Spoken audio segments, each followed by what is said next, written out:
Well, I'm the Reverend Bonnie Evans-Hills. I'm a priest in the Church of England, and I do some work with the Diocese of St Albans as interfaith advisor, and have done a little bit with the Church of England, World Council of Churches, and lately with the United Nations. So, yeah, it's a wide-ranging role that I get to do and feel very privileged. I was first introduced to Islam, and particularly Shia Islam, through friends from Iran. This is showing my age, way back before the revolution in Iran itself, through Iranian students in the States. And I think my introduction was as much one from a political aspect as it was from a religious aspect, and both I found very interesting. I mean, this is post-Vietnam War in the United States. I was a student. There was also, a lot of nasty stuff that the CIA was doing, including in Iran itself, with the overthrow of Mossadegh as prime minister and all of that. So there's this huge political background as well as a spiritual interest, I guess you could say, in Islam. I think even though I was introduced to Islam by Shia Muslims, I wanted to understand the difference. So I tried to listen to as many sides as I could. And in the end, I came to the conclusion that how to put this in a way that's diplomatic. Yes, I see the argument from the Sunni perspective of the four caliphs as being elected democratically, but I think that's a modern interpretation on something that happened several centuries ago. And I saw from the Shia perspective that after the death of Muhammad, that it was his family and his companions and friends who were more concerned about ensuring that he was buried properly and that prayers were said, rather than deciding political power. And I also saw his family as being the voice of the voiceless, the voice of the oppressed, really. Later on, the four caliphs were what they were, but I think later on that's when things became a little bit more corrupt with regard to power, and hence both Imam Hassan and Imam Hussein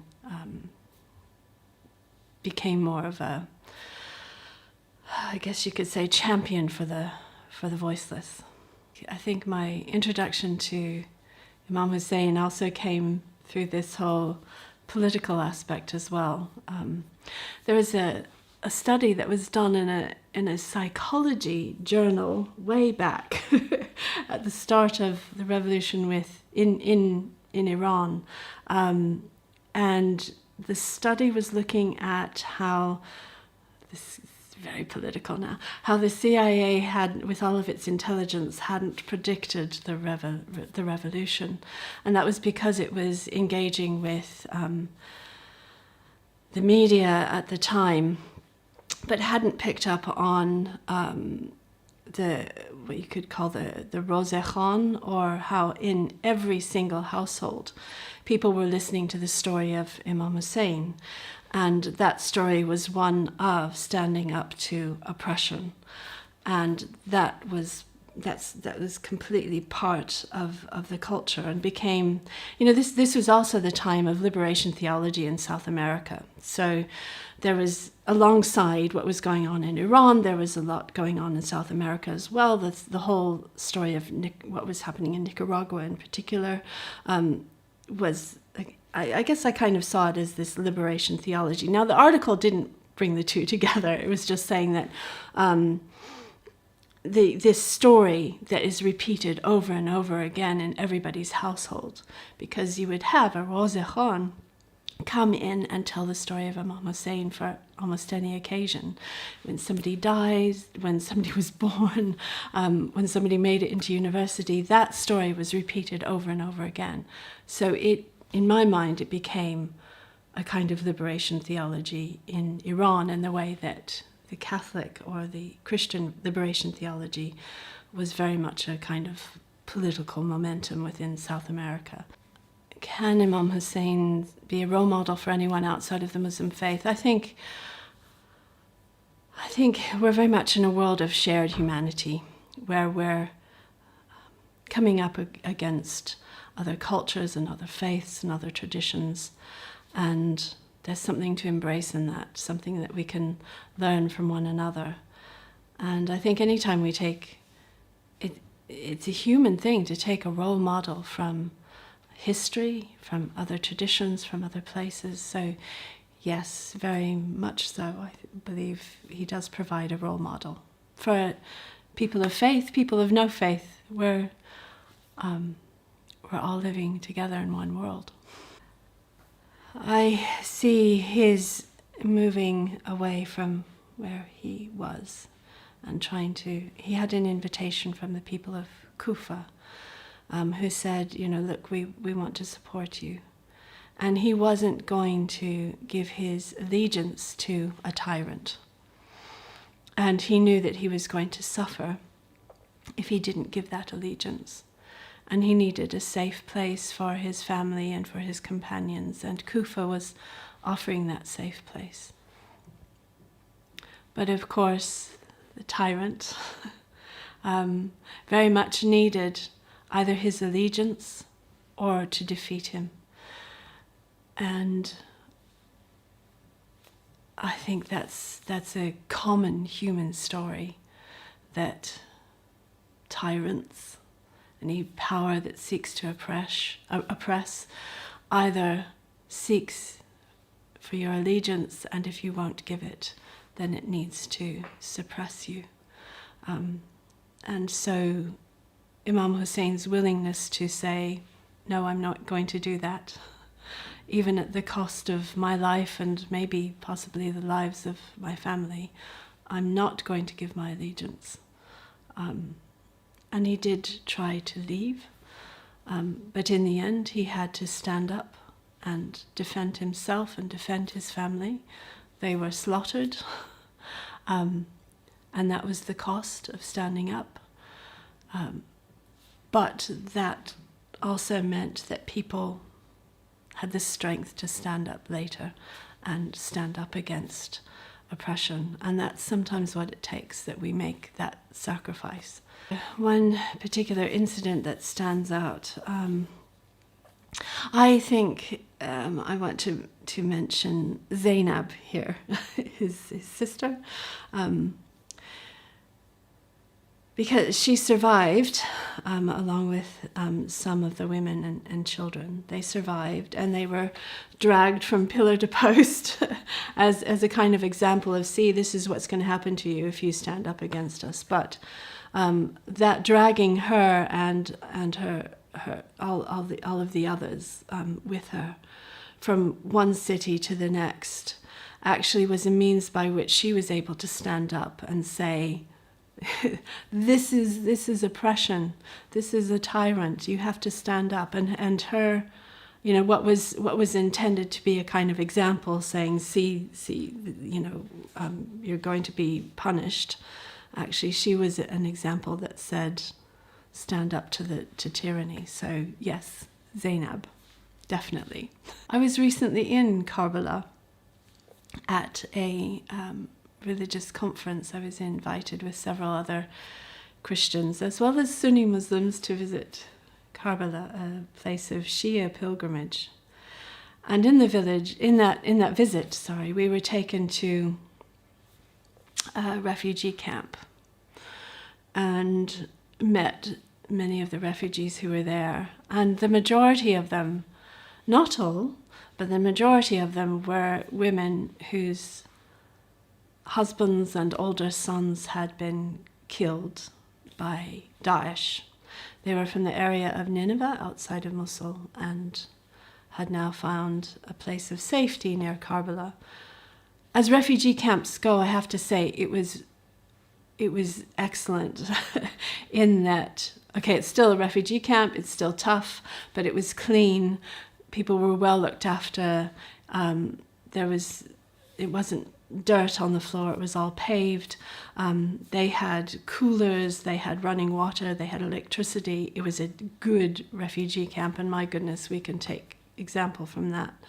But these were women who were left on their own with smaller, younger children. And it's tough. It's really tough. And somehow,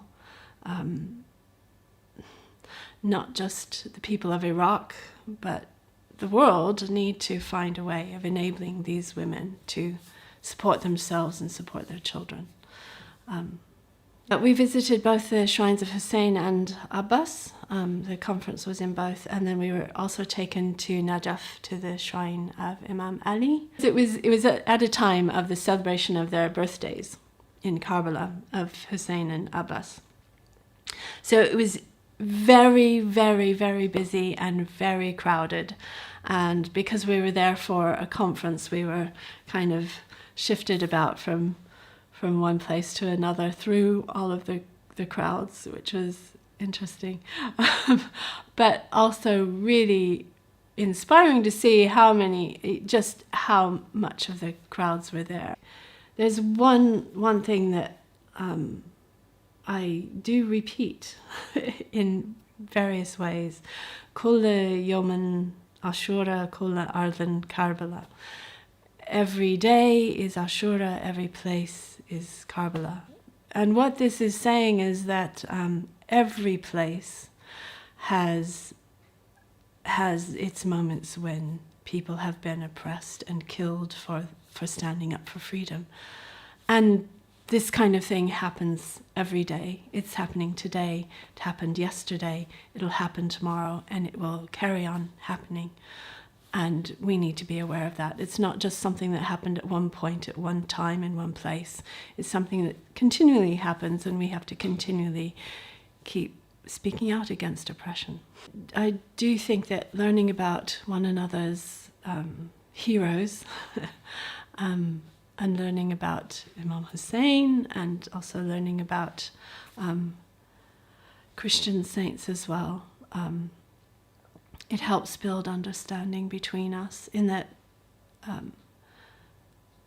we start to learn to value and to treasure the beauty that is in one another.